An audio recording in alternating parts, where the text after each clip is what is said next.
नमस्कार, आप देख रहे हैं सत्ता का फाइनल और मैं हूं तिशा। देश में लोकसभा चुनाव के 3 चरण पूरे हो चुके हैं। कल हुए मतदान में मध्य प्रदेश की जिन 9 सीटों पर वोट डाले गए, उनमें से ज्यादातर में वोटिंग परसेंटेज 2019 के चुनाव के आसपास ही रहा। ऐसे में कांग्रेस और बीजेपी दोनों ही दलों की जीत की उम्मीद कायम है। अगले आधे घंटे में हम आपको बताएंगे 9 सीटों पर हुए मतदान के आंकड़े, साथ ही दिखाएंगे चौथे चरण में इंदौर सीट पर क्या कुछ सियासी समीकरण है। देखते रहिए सत्ता का फाइनल।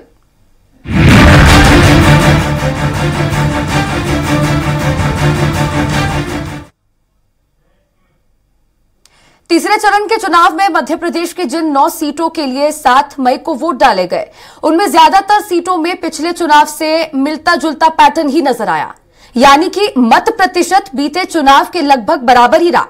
हालांकि पिछले विधानसभा चुनाव से तुलना की जाए तो कहीं कहीं 15% तक कम मतदान हुआ। एक नजर में देखिए 9 सीटों पर मतदान के आंकड़े। लोकसभा चुनाव के तीसरे चरण में मध्य प्रदेश की 9 सीटों पर 7 मई को वोट डाले गए। तीसरे चरण की वोटिंग दूसरे चरण के मुकाबले औसतन बेहतर वोटिंग मानी जा सकती है। पहले चरण में 68% और दूसरे में 58% वोट डाले गए थे, जबकि तीसरे चरण में 66% से ज्यादा वोटिंग हुई। ये 2019 के औसत 66% मतदान के लगभग बराबर पहुंच गया है। पहले चरण की 6 सीटों पर 2019 के मुकाबले 8% और दूसरे चरण की 6 सीटों पर 9% वोटिंग कम हुई थी। राजगढ़ सीट पर इस बार 75% से ज्यादा वोट पड़े, जबकि पिछले लोकसभा चुनाव में 74.37% वोट पड़े थे। लेकिन विधानसभा से तुलना की जाए तो ये 8% कम है। यहाँ से पूर्व मुख्यमंत्री दिग्विजय सिंह चुनावी मैदान में है। उनके गृह क्षेत्र राघोगढ़ में विधानसभा की तुलना में 7% वोट कम पड़े। हालांकि यहाँ से दिग्विजय सिंह के पुत्र जयवर्धन सिंह विधायक हैं। केंद्रीय मंत्री ज्योतिरादित्य सिंधिया की गुना शिवपुरी सीट पर पिछले लोकसभा चुनाव की तुलना में 1.5% ज्यादा वोटिंग हुई, जबकि विधानसभा चुनाव के मुकाबले 6% कम वोट पड़े। लोकसभा की 8 विधानसभा सीटों में 6 पर भाजपा और 2 सीटों पर कांग्रेस का कब्जा है। विदिशा में पिछले लोकसभा चुनाव की तुलना में इस बार 2% वोटिंग ज्यादा हुई। यहाँ 2019 में 71.58% वोट पड़े थे, लेकिन इस बार 73.95% वोटिंग हुई। इस सीट से पूर्व मुख्यमंत्री शिवराज सिंह चौहान मैदान में है, जिनका मुकाबला कांग्रेस के प्रताप भानु शर्मा से है। शिवराज इसी संसदीय क्षेत्र की बुधनी विधानसभा सीट से विधायक है। विधानसभा चुनाव में यहाँ 84.86% वोट पड़े थे, लेकिन इस चुनाव में यह आंकड़ा घटकर 79.44% हो गया। मुरैना में पिछले लोकसभा चुनाव के मुकाबले औसतन करीब 3% कम मतदान हुआ है। लोकसभा क्षेत्र में आने वाली 8 विधानसभा सीटों पर पिछले विधानसभा चुनाव के मुकाबले 14% कम वोटिंग हुई। इनमें विधानसभा अध्यक्ष नरेंद्र सिंह तोमर का विधानसभा क्षेत्र दिमनी भी शामिल है। यहाँ विधानसभा की तुलना में 17% कम वोट पड़े। इसी तरह सुमावली में 19% वोटिंग कम हुई। यहाँ से एंदल सिंह कंशाना मंत्री हैं। भिंड सीट में पिछले चुनाव के मुकाबले 0.45% ज्यादा वोटिंग हुई। इस सीट से भांडेर के कांग्रेस विधायक फूल सिंह बरैया और भाजपा की सांसद संध्या राय के बीच मुकाबला है। विधानसभा चुनाव में यहाँ की 4 सीटें दोनों ही मुख्य दलों ने जीती थी। पिछले लोकसभा चुनाव के मुकाबले इस बार 0.45% वोटिंग ज्यादा हुई। यहाँ सबसे कम वोटिंग अटेर में हुई, जबकि सबसे ज्यादा वोटिंग दतिया विधानसभा में हुई। ग्वालियर सीट पर पिछले लोकसभा चुनाव की तुलना में करीब 2% ज्यादा वोटिंग हुई है, जबकि विधानसभा चुनाव के हिसाब से 8% वोट कम पड़े हैं। यहाँ भाजपा और कांग्रेस के खाते में 4 विधानसभा सीटें हैं।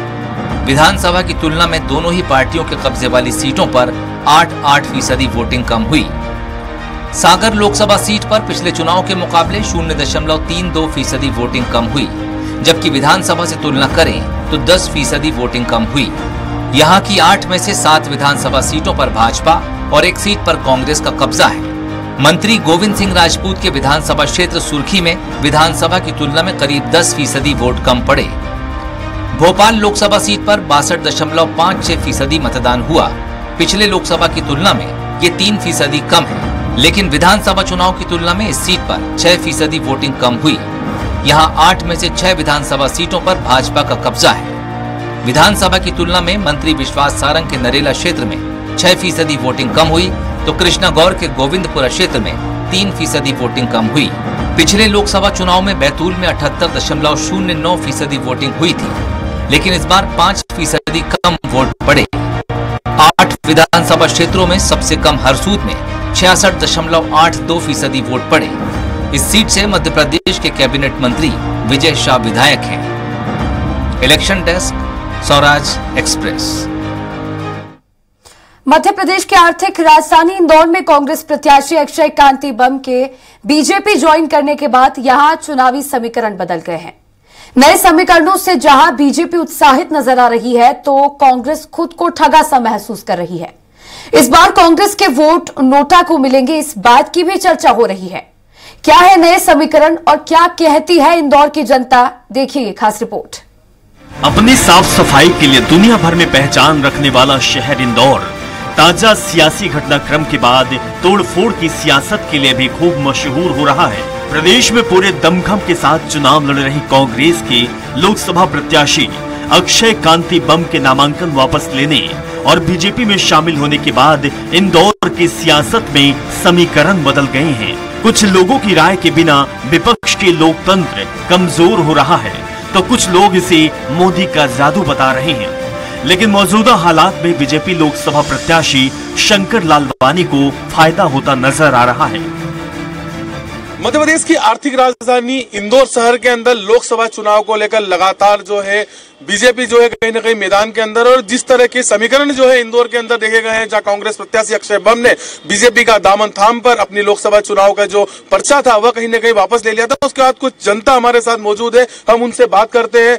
क्या लगता है इंदौर शहर में किस तरफ जाएगा चुनाव, क्योंकि बीजेपी के सामने कांग्रेस का कैंडिडेट ही नहीं है? नहीं, वैसा कांग्रेस का कैंडिडेट नहीं है, लेकिन भारतीय जनता पार्टी का गढ़ रहा है इंदौर, तो निश्चित रूप से तो भारतीय जनता पार्टी का ही सांसद बन के आएगा इंदौर से। और ठीक है कि थोड़ा सा फर्क पड़ा उस चीज से कि उनका नामांकन उन्होंने वापस ले लिया, और वो भी भारतीय जनता पार्टी की रीति नीति में प्रभावित होकर भारतीय जनता पार्टी में शामिल हो चुके हैं। भाई साहब, क्या मानते हैं जो समीकरण बदले हैं इंदौर शहर के अंदर, जिस तरह का माहौल है कि सामने कोई भी नहीं है चुनाव लड़ने वाला? देखिए सर, कांग्रेस तो लगभग पूरे भारत से खत्म हो रही धीरे धीरे, और इंदौर से भी कांग्रेस खत्म हो चुकी। ये इंदौर का दुर्भाग्य है कि यहाँ का प्रदेश अध्यक्ष होते हुए भी यहाँ के कैंडिडेट ने अपना पर्चा वापस लिया। तो ये कहीं ना कहीं वो भी मोदी जी के और भारतीय जनता पार्टी की जो रीति नीति और मोदी जी ने जो ऐतिहासिक काम किए 10 सालों में, उनसे प्रभावित होकर के और कांग्रेस के कैंडिडेट ने अपना पर्चा बम साहब ने वापस लिया। या तो भारतीय जनता पार्टी का गढ़ रहा है ये मध्य प्रदेश, और इंदौर भी रहा है। तो इंदौर के अंदर तो वैसे ही भारतीय जनता पार्टी को जीतना ही है। क्या लगता है मौजूदा सांसद जो है शंकर लालवानी, बीते 5 सालों से भी सांसद थे, क्या काम किए? क्या लगता है उन्होंने इंदौर शहर को कुछ विकास की सौगात दी है? भाई साहब, बहुत सारे काम किए, मगर मैं नाम नहीं बता पाऊंगा। ठीक है, काम बहुत किए उन्होंने, बहुत काम किए, इससे कोई वही नहीं है, और फिर वही जीतेंगे। अगर कांग्रेस के कैंडिडेट होते भी तो बीजेपी ही जीतती। भाई साहब, क्या मानते हैं जो समीकरण बदले हैं, कांग्रेस लगातार लोकतंत्र की हत्या का आरोप जो है लगा रही है, क्या लगता है आपको कि मां अहिल्या की नगरी के अंदर इस तरह के समीकरण बदले हैं, जब जोड़ तोड़ की राजनीति लगातार लोकसभा चुनाव के अंदर ही देखी जा रही है? मां अहिल्या की पावन नगरी इंदौर शहर, जो कि स्वच्छता में 7 बार आ चुकी है, अब लगता है कि लोकतंत्र की हत्यारी भारतीय जनता पार्टी के कारण इंदौर शहर से नोटा में सर्वाधिक मतदान होगा। आज आप देख रहे भारतीय जनता पार्टी लोकतंत्र का चीरहरण कर रही है। भारतीय जनता पार्टी प्रत्याशी को डरा रही, धमका रही है, उनके कॉलेज की नफ्ती करा रही है, उनके ऊपर धाराएं बढ़वा रही है, विगत वर्षों पुराने अपराध निकाल के बता रही है। तो कहीं ना कहीं ये दबाव प्रभाव की राजनीति भारतीय जनता पार्टी और उनके वरिष्ठ जन कर रहे हैं। भाई साहब, क्या लगता है किस तरह का चुनाव जो है इंदौर के अंदर देखने को मिल रहा है, क्योंकि सामने विपक्ष ही नहीं है? पूरे देश में नरेंद्र मोदी जी और भारतीय जनता पार्टी के कार्यों को देख करके कांग्रेस पार्टी के कई लीडर और कार्यकर्ता भारतीय जनता पार्टी में शामिल हो चुके हैं। वर्तमान स्थिति में अगर आप शंकर लालवानी जी की बात करें, मैं ग्रामीण क्षेत्र से आता हूं, खंडवा रोड पे मेरा निवास है। असरावद, मोरोद, माशला, उमरीखेड़ा की रोडें, सीमेंट की रोडें उन्होंने बनाई हैं। आप खंडवा रोड पे जाके देखिएगा, भोरका चौराहे से तेजाई नगर तक सीमेंट की रोड बन चुकी है, स्ट्रीट लाइट हो चुकी है, नर्मदा का पानी है। माननीय सांसद जी ने अच्छे से अच्छा कार्य किया है और सभी कार्यकर्ताओं को उन्होंने खुश रखा है। मिलना जुलना बोलना चालना उनका बड़ा अच्छा है और भारतीय जनता पार्टी ने विकास के कार्य किए हैं। उसी को देख के कांग्रेस पार्टी के सारे कार्यकर्ता और लीडर भारतीय जनता पार्टी में शामिल हो रहे हैं। टेम्पो से मेट्रो तक का सफर इंदौर शहर की जनता को अगर किसी ने दिखाया है तो वो हमारे आदरणीय ताई और भारतीय जनता पार्टी के वरिष्ठ जननायक नोई विधायक और नगर निगम परिषद का इसमें अभूतपूर्व योगदान है। और भारतीय जनता जब कैलाश जी महापौर बने थे, जब से ही इंदौर का इतना विकास हुआ, समग्र विकास इंदौर का वहां से प्रारंभ हुआ है। तो विकास की गंगा जो भारतीय जनता पार्टी ने बहाई है, इनको हम नकार नहीं सकते हैं। और सांसद जी का रहा सवाल, तो सांसद जी का जो व्यवहार है, मिलनसारिता है, वाणी में सरस्वती है, ये सदैव बिल्कुल बच्चों से लेकर बूढ़ों तक से वो मिलते हैं, जुलते हैं और उनकी समस्याओं को सुनते हैं, उनकी समस्याओं का समाधान करते हैं। तो कहीं ना कहीं भारतीय जनता पार्टी के पक्ष में इस बार का युवा जाने वाला है। हमारे इंदौर के अंदर कई फ्लाईओवर मोदी जी के नेतृत्व में, शंकर लालवानी जी के नेतृत्व में बन रहे हैं। इस बार हम 412 सीटें जीतेगी भारतीय जनता पार्टी। तो निश्चित तौर पर जनता का यही कहना है, जहां एक और जनता कह रही है कि इस बार 400 पार जो है प्रधानमंत्री नरेंद्र मोदी के जो है नेतृत्व के अंदर होगा। वहीं अगर बात की जाए तो कई लोग जिस तरह से इंदौर के समीकरण बदले हैं, जिस तरह से कांग्रेस के जो उम्मीदवार थे अक्षय कांति बम, उन्होंने पाला बदलकर बीजेपी का दामन जो है थाम लिया, तो कई लोगों का मानना है, इंदौर की जनता का मानना है कि इस बार जो है वोटिंग प्रतिशत में भी कमी आएगी। वहीं नोटा का इस्तेमाल भी इंदौर शहर के अंदर हो सकता है। कैमरा पर्सन दीपक रोशन के साथ विकास सिंह सोलंकी, इंदौर। 2019 के लोकसभा चुनाव में एक नया रिकॉर्ड बना था। इंदौर से बीजेपी के शंकर लालवानी को 10 लाख से ज्यादा वोट मिले थे। उन्होंने चुनाव 5,47,000 मतों से जीता था। इस बार भी बीजेपी ने चुनावी मैदान में शंकर लालवानी पर भरोसा किया है। लालवानी के मुकाबले ने एक नए और युवा प्रत्याशी अक्षय कांति बम पर दांव लगाया था, लेकिन अक्षय कांति बम ने कांग्रेस छोड़ बीजेपी का दामन थाम लिया है। बदले समीकरण में कांग्रेस नोटों को लेकर जनता के पास जा रही है। इंदौर लोकसभा सीट पर 1989 में बीजेपी की सुमित्रा महाजन ने कांग्रेस के पूर्व मुख्यमंत्री और केंद्रीय गृह मंत्री रहे प्रकाश चंद्र सेठी को हराया था। तब से लेकर अब तक कुल 35 सालों से इस सीट पर बीजेपी का कब्जा बरकरार है। मई में प्रदेश में पड़ रही भीषण गर्मी और लू से मतदान पर असर भी पड़ सकता है। इंदौर में 13 मई को मतदान होगा। मौसम वैज्ञानिक पहले ही चेतावनी दे चुके हैं कि इस साल की गर्मी पुराने रिकॉर्ड्स तोड़ सकती है, लेकिन इस बेस सियासी पारा भी रिकॉर्ड तोड़ रहा है। पीसीसी चीफ जीतू पटवारी का कहना है कि बीजेपी अब लोकतंत्र की हत्या करने पर उतारू है। वो प्रत्याशियों को धमकाकर नामांकन वापस करा रही है। उनका ये भी दावा है कि इंदौर की जनता ये अपमान सहन नहीं करेगी और वो बीजेपी को सबक जरूर सिखाएगी। भारतीय जनता पार्टी के नेताओं को उन्होंने उनकी ताकत का उपयोग किया है। 2 प्रत्याशी धरने पे बैठे थे कि जबरदस्ती फॉर्म निकाल लिया। सबको ढूंढ ढूंढ के किसी न किसी प्रकार से क्या क्या हुआ होगा मुझसे बेहतर मीडिया जानती है। मैं मानता हूं कि इंदौर शहर का अपमान किया है भारतीय जनता पार्टी, अपमान किया यहाँ के नागरिकों का। हमारे इंदौर शहर के वोटरों को उन्होंने चुनौती दी है बीजेपी ने। बीते लोकसभा और इस बार के लोकसभा की मतदान सूची में बड़ा परिवर्तन हुआ है, जो 2024 की मतदाता सूची में बढ़कर 25,15,464 हो गई है। इसमें पुरुष मतदाता 12,69,100 हैं, जबकि महिला मतदाता 12,46,268 है और अन्य मतदाताओं की संख्या 96 है। इंदौर के रण में कांग्रेस अब बिना प्रत्याशी के जोर आजमाइश में लगी है। कांग्रेस इसे लोकतंत्र की हत्या कहे या फिर बीजेपी इसे मोदी का जादू कहे, लेकिन एक बात तो तय है कि देश में जब तक लोकतंत्र जिंदा है तब तक इसका राजा वोटर ही है। और ये भी तय है कि सत्ता के कमान हर बार की तरह वोटर ही तय करेगा। लेकिन देखना दिलचस्प होगा कि 2024 के रण में किसे जीत मिलती है और किसे हार। स्वराज एक्सप्रेस के लिए इंदौर से विकास सोलंकी की रिपोर्ट। इंदौर लोकसभा चुनाव को लेकर स्वराज एक्सप्रेस ने इंदौर के वरिष्ठ पत्रकार के पैनल से चर्चा की और ये समझने की कोशिश की कि आखिर कांग्रेस के मैदान में न होने से इंदौर लोकसभा सीट के क्या समीकरण रहेंगे। मध्य प्रदेश की आर्थिक राजधानी इंदौर लोकसभा सीट को लेकर समीकरण बदल चुके हैं। अगर बात की जाए तो कांग्रेस के जो प्रत्याशी थे अक्षय कांति बम, उन्होंने बीजेपी का दामन थाम लिया है। तो कहीं ना कहीं कांग्रेस इस बार मैदान में लोकसभा चुनाव में नजर नहीं आ रही। हमारे साथ वरिष्ठ पत्रकारों की एक पैनल है। सबसे पहले मैं इंदौर प्रेस क्लब के अध्यक्ष और वरिष्ठ पत्रकार श्री अरविंद तिवारी से बात करूंगा। सर, क्या लगता है, पहली बार है इंदौर सीट को लेकर कि कांग्रेस मैदान में नहीं है, क्या समीकरण बदलेंगे इसको लेकर?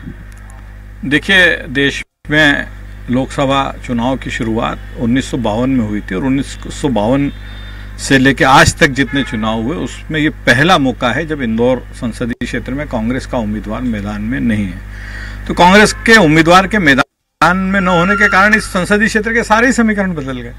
भाई, ये जो क्षेत्र है यहाँ पर सामान्यतः मुकाबला दो राजनीतिक दलों के बीच ही होता है, भारतीय जनता पार्टी और कांग्रेस के बीच। यहाँ पर इंदौर में 52 से लेकर अभी तक 6 बार कांग्रेस जीती और उसके बाद लगातार भारतीय जनता पार्टी यहाँ जीतती चली आ रही है। हार और जीत अपनी जगह एक अलग बात है, लेकिन एक प्रमुख विरोधी दल के उम्मीदवार का मैदान में न होना सारे समीकरणों को प्रभावित करता है। अब कांग्रेस जो है वो किसी उम्मीदवार को समर्थन नहीं दिया है। कांग्रेस इस शहर की जनता से आग्रह कर रही है कि वो नोटा में वोट दें। मतलब देखिए ना, कितनी दुर्भाग्यपूर्ण स्थिति कि कांग्रेस जैसे राष्ट्रीय दल को लोगों से ये कहना पड़ रहा है कि आप नोटा में वोट दीजिए। तो लेकिन नतीजा क्या होगा ये पूरे इंदौर की जनता जान रही है, इंदौर संसदीय क्षेत्र की जनता जान रही है। सर, क्या लगता है जो दल बदल की राजनीति जो है हुई, और सबसे ज्यादा जो दल बदल है मध्य प्रदेश में देखा गया है। जैसे विधानसभा चुनाव हुए थे उसके बाद लगातार जो कांग्रेसी हैं लगातार बीजेपी का दामन थामते हुए नजर आ रहे हैं। तो क्या होगा उन कार्यकर्ताओं का जो जमीनी स्तर पर जो है बीजेपी के झंडे उठाता है? क्या लगता है कार्यकर्ता बीजेपी से नाराज हो गए दल बदल को लेकर? देखिए, कार्यकर्ता की बीजेपी तो ज़्यादा परवाह नहीं करती क्योंकि उन्हें एक बड़ा राष्ट्रीय दल बनाना है। उनका वो है कि हमें सबसे बड़ा दल बनाना है, इसलिए हमको और भी लोगों की ज़रूरत है। ये अपने कार्यकर्ताओं को इस तरह दिलासा देती है। लेकिन एक्चुअल में ये बीजेपी की एक तरह से रणनीति, आपने देखा होगा बंगाल जब चुनाव हुआ था, बंगाल चुनाव में भी इसी तरह से बड़े बड़े नेताओं को उन्होंने अपनी ओर खींचा था, बड़े बड़े नेताओं को बीजेपी में लिया था। लेकिन वहाँ फिर ममता ने उस तरीके से अलग लड़ाई लड़ी और वहाँ पे ममता बनर्जी की जीत हुई। तो ये उनकी रणनीति का हिस्सा है कि वो अपने जो विपक्षी प्रमुख दल है उसको कमज़ोर करे और जनता के बीच ये मैसेज दे कि आपके लिए कोई विकल्प नहीं बचा है, आपके लिए विकल्प हम ही हैं। तो वहाँ पे भी एक तरह से पूरी आशंका है कि वो बीजेपी के लोग अपनी मनमानी करें। इसको लेकर कांग्रेस ने अपनी तरफ से कोई प्लान नहीं बनाया। क्या लगता है जो दल बदल हो रही है तो कार्यकर्ता या जो आम जनता है जो वोट देता है, सबसे पहले बार जो वोट डालेगा, जो युवक है, आज की नई पीढ़ी है, वो वोट डालेगा, ठगाया वो महसूस कर रहा है जिस तरह के समीकरण इंदौर में देखे गए? मेरा जहाँ तक आकलन है कि जो युवा वर्ग है वो चुनाव के वक्त जिस तरह से मुद्दों को समझता है, उस पर बात करता है, तो ये चुनाव को वो ब्रॉड प्रोस्पेक्ट में लेता है, बड़े सिनेरियो में। तो लोग यहाँ पर मोदी के नाम पर वोट करने के लिए जो है, पिछले लोकसभा चुनाव में भी तो स्थानीय जो विषय है वो कम महत्वपूर्ण है और युवा और महिला वर्ग का जो वोट है वो बड़ी मात्रा में भारतीय जनता पार्टी को पिछले कई चुनावों से इंदौर में मिलता आया है। ये जो स्थानीय विषय की जो बात आ रही है कि प्रत्याशी को देखकर या जो नया राजनीतिक समीकरण इंदौर में बन गया, राजनीतिक जो हालात नए बन गए, तो क्या इससे वोट प्रभावित होगा? तो मुझे नहीं लगता कि बहुत ज़्यादा वोट प्रभावित होगा। तो सबसे पुरानी पार्टी है जो कांग्रेस है और कांग्रेस के साथ ही अभी जो देखा जा रहा है, एक तो दल बदल की राजनीति लगातार हो रही है, कहीं ना कहीं उनके ही जो लोकसभा प्रत्याशियों से बीजेपी कैप्चर कर लेती है, रणनीति बनती है, मात्र 3 मिनट के अंदर वो अपना नामांकन वापस जो है लेते हैं। क्या लगता है कि कांग्रेस में नेतृत्व की कमी हो गई है कि जो ऊपर जो नेतृत्व था पहले, वो नेतृत्व अब कांग्रेस के अंदर नहीं बचा है? क्या लगता है इस तरह की जो लगातार जो है दल बदल की राजनीति की जा रही, प्रत्याशी जो है वो खुद ही नामांकन वाले दिन अपना नामांकन वापस लेके आ जाता है? बिल्कुल, आपने सही सवाल उठाया है कि कांग्रेस में एक जो पहले एक पकड़ हुआ करती थी, चाहे वो गांधी परिवार की हो या शीर्ष नेतृत्व की हो, वो तो ढीली हुई है। खासकर 2 चुनाव में जिस तरह से उनकी हार हुई है, उसके बाद उनका मॉरल डाउन होता गया है। उसके बाद अभी पिछले विधानसभा 3 चुनाव हुए थे, वहाँ भी उनको बुरी तरह हार खानी पड़ी। तो कांग्रेस कार्यकर्ताओं का भी मनोबल टूटा हुआ है, उनके नेताओं का भी मनोबल टूटा हुआ है। तो वो एक जो संगठन वैसे भी कांग्रेस में कभी रहा नहीं, वहाँ केवल पट्टावाद रहा है कि कोई उस नेता का पट्टा है, कोई इस नेता का पट्टा है। तो वहाँ संगठन नाम की चीज़ कभी रही नहीं। बीजेपी में और कुछ हो ना हो, एक संगठन एक मायने रखता है। तो जो भी कोई आता है तो उस संगठन में का हिस्सा बनकर रह जाता है, तो एक संगठन की वहाँ पकड़ होती है। तो इसलिए ज़्यादा वहाँ पे फेरबदल या आपको देखना जो उसको कहता है ना कि मतभेद की गुंजाइश बहुत कम होती है। कांग्रेस में ऐसा नहीं है, उसकी अपनी एक रणनीति होती है और वो उसको अंजाम देते हैं। अब वो चाहे बीजेपी के फेवर में न भी हो, पर तात्कालिक लाभ तो उनको हो रहा है। क्या मानते हैं सर, जो दल बदल हो रहा है लगातार, जो कांग्रेसी हैं बीजेपी का दामन थाम रहे हैं, इंदौर से भी या पूरे मध्य प्रदेश की बात करें, कई जो दिग्गज कांग्रेस के नेता थे, पूर्व विधायक रहे हैं, वो भी जो है बीजेपी का दामन थामा है। तो आने वाले दिनों में बीजेपी को इन लोगों से किस तरह की मुसीबत हो सकती है, क्योंकि बड़ी संख्या में दल बदल हुआ है? देखिए, जैसा कि अपने पहले वक्ता ने बताया कि भारतीय जनता पार्टी में एक संगठन होता है, संगठन काम करता है। तो भारतीय जनता पार्टी में क्योंकि संगठन है, संगठन मुख्य होता है, तो कोई भी कितने भी बाहरी प्रत्याशी कांग्रेस के लोग आ जाए या जो भी नेता आ जाए, उसमें कोई अंतर नहीं पड़ता, क्योंकि जो भी बाहर के लोग भारतीय जनता पार्टी में आते हैं वो उनको ऑटोमेटिक भारतीय जनता पार्टी के रीति रिवाज के हिसाब से काम करना पड़ता है और कर भी रहे। आप देख लिए सिंधिया जी कांग्रेस छोड़कर भारतीय जनता पार्टी में आए थे, आज वो बिल्कुल पूरी तरह से रम गए हैं भारतीय जनता पार्टी में। तो इससे कितने प्रत्याशी जो भी हैं जो कांग्रेस छोड़कर भारतीय जनता पार्टी में आए या अन्य दल छोड़कर भारतीय जनता पार्टी में आए हैं, वो कहीं ना कहीं कुछ न कुछ दिन बाद भारतीय जनता पार्टी में गए। इसलिए कोई खास अंतर नहीं पड़ता भारतीय जनता पार्टी को, ना उसमें कोई नुकसान होता है। जो है सामने विपक्ष ही नहीं है, कोई सामने लड़ने वाला नहीं है, तो क्या लगता है कितना फेरबदल होगा और क्या इससे जो मतदाता है उनको भी कुछ ठेस पहुंची है? बिल्कुल, ये आपका प्रश्न भी सही है कि मतदाताओं को ठेस भी पहुंची है, क्योंकि मतदाता जब भी जाता है मतदान करने के लिए तो वो दो राजनीतिक दलों में अपनी छवि देखता है, अपने मुद्दों की पूर्ति होते हुए देखता है, उसे निर्दलियों से कोई मतलब नहीं रहता। और जिस तरह ये इंदौर का समीकरण बदला, इसमें इस हालात में जितना जिम्मेदार भारतीय जनता पार्टी है उतनी कांग्रेस भी है। आप अगर टूटे हुए कांच को उठाएंगे तो सजा तो मिलेगी ही मिलेगी। ये उस तरह की बात है कि अगर आपने टूटे हुए कांच पर भरोसा किया है, आपको पहले भी मालूम था कि अक्षय कांति बम के कितने रेले हैं और क्या तकलीफें हैं, उसके बावजूद भी आपने किसी भी कारणों से, कतिपय कारणों की जो चर्चाएं आम जनमानस में है कि यार पैसे लिए हैं या और भी कई सारी बातें, तो इसको लेकर आपने फिर भी टिकट दिया और साथ साथ जब निर्दलीय का फॉर्म भरा रहा था, जिस दिन फॉर्म भरा रहे थे, तो केवल आपने डमी कैंडिडेट का फॉर्म भरा, उसका निर्दलीय फॉर्म नहीं भरा और फिर आपने फोन स्विच ऑफ कर लिए, क्योंकि आपसे ही तो अनुमति की अपेक्षा थी। आप ही खुद कहते हैं, जो प्रदेश अध्यक्ष के तौर पर यहाँ पर विराजमान है इस समय कांग्रेस के, वो कहते हैं पार्टी गई तेल लेने। तो जब वाकई उनके स्टेटमेंटों पर हम नजर डालें तो वाकई पार्टी तेल लेने जा रही है। कहा जाता है राजनीति के अंदर कि एक दशक के बाद जो है सरकार जो है बदलती है। अगर बात की जाए, मनमोहन सरकार भी जो है 10 सालों तक चली थी, प्रधानमंत्री नरेंद्र मोदी की सरकार भी जो है 10 सालों तक जो है चल चुकी है और तीसरे टर्न के लिए जो है लोकसभा के चुनाव हो रहे हैं। तो क्या मानते हैं ये मिथ्या इस बार टूटेगी कि एक दशक के बाद जो है कहीं ना कहीं राजनीतिक दल आते हैं जाते हैं, तो कुछ लगता है आपको कि कुछ बदलाव होगा इस बार, या कुछ टक्कर लग रही है पूरे देश में लोकसभा चुनाव को लेकर? बिल्कुल भी नहीं। बिल्कुल ऐसा लग रहा है कि भारतीय जनता पार्टी या राष्ट्रीय जनतांत्रिक गठबंधन, जिसको हम एनडीए बोलते हैं, वो आसानी से जो है वापसी करने जा रहा है। उसकी वजह है, आपने एक इंडिया गठबंधन, जिसको भारतीय जनता पार्टी के लोग इंडी गठबंधन भी कहते हैं, वो बनाया। अब उसमें भी देश के कुछ हिस्सों में आप समझौता करके लड़ रहे हैं, कुछ सीटों पर आमने सामने लड़ रहे हैं। ये तो मैंने नाम गिना दिया, कई पार्षद, कई पदाधिकारी। तो कांग्रेस में जो जमीनी स्तर पर लोग लड़ाई लड़ते थे, जो बूथ स्तर पर लड़ाई लड़ते थे, जो चुनाव के दिन या चुनाव के पहले ताकत से खड़े रहते थे, वो ही नहीं है। तो आप किसके भरोसे चुनाव लड़ रहे हो? विधानसभा चुनाव हुए, करारी हार जो है मध्य प्रदेश में जो है कांग्रेस को उठानी पड़ी। उसके बाद राजस्थान में जो है मंथन भी किया गया था। तो क्या लगता है कांग्रेस को मंथन करने की जरूरत है? और जो कांग्रेस का नेतृत्व है, जो शीर्ष नेतृत्व है, जो दिल्ली में जो लोग बैठे हुए हैं, क्या लगता है उनको किस तरह से काम करना चाहिए? निश्चित रूप से कांग्रेस को मंथन की जरूरत है, क्योंकि जो एक कैडर बेस्ड पार्टी कांग्रेस को होना चाहिए, कहीं ना कहीं उसमें कमी दिखाई देती है। ऐसा कहा जाता है कि कांग्रेस में कोई कार्यकर्ता नहीं होता, सभी नेता होते हैं और सभी कार्यकर्ता भी अपने आप को वहाँ नेता मानते हैं। तो वहाँ जो कार्यकर्ताओं वाली मानसिकता है कांग्रेस में, वो कम है और इसी का फायदा बीजेपी उठा रही है। हम लोगों ने बचपन में एक कहावत सुनी होगी कि दूसरों की लाइन छोटी करने के बजाय हम अपनी लाइन बड़ी करें, लेकिन राजनीति में ये लाइनें मायने नहीं रखती और बीजेपी इसी को अपना रही है कि वो अपनी लाइन तो बड़ी कर रही है, साथ में दूसरों की लाइन छोटी भी कर रही है। और कांग्रेस को इस बात पे वो करना चाहिए कि हमारी लाइन छोटी जो की जा रही है बीजेपी के द्वारा, तो उसको कहीं ना कहीं हम अपनी लाइन बड़ी करने के लिए क्या करें। कांग्रेस पूरी तरह से जनता के भरोसे रहती है, वो खुद अपने एफर्ट नहीं लगाती है। इसी का खामियाजा उनको विधानसभा चुनाव में भुगतना पड़ा।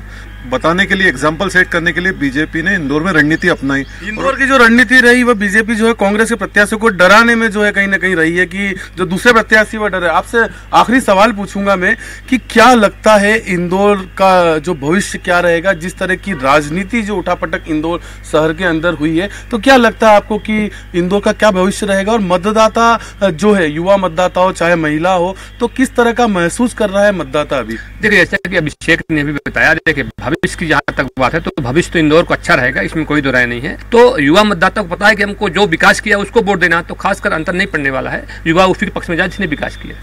तो निश्चित रूप से इंदौर लोकसभा सीट को लेकर हमारे साथ ये थी इंदौर के वरिष्ठ पत्रकारों की पैनल। उनका मानना यही कि कहीं ना कहीं कांग्रेस को आत्ममंथन करने की जरूरत है। जिस तरह के हालात जो है इंदौर लोकसभा सीट में हुए, जहां कांग्रेस के जो प्रत्याशी थे वह कहीं ना कहीं बीजेपी कैप्चर कर लेती है, तो कहीं ना कहीं शीर्ष नेतृत्व को जो है कहीं ना कहीं मध्य प्रदेश की ओर ध्यान देना पड़ेगा और जिस तरह की रणनीति जो है इंदौर में बने तो आगे कांग्रेस को इस तरह का मुंह देखना ना पड़े। कैमरा पर्सन दीपक के साथ विकास सिंह सोलंकी, इंदौर।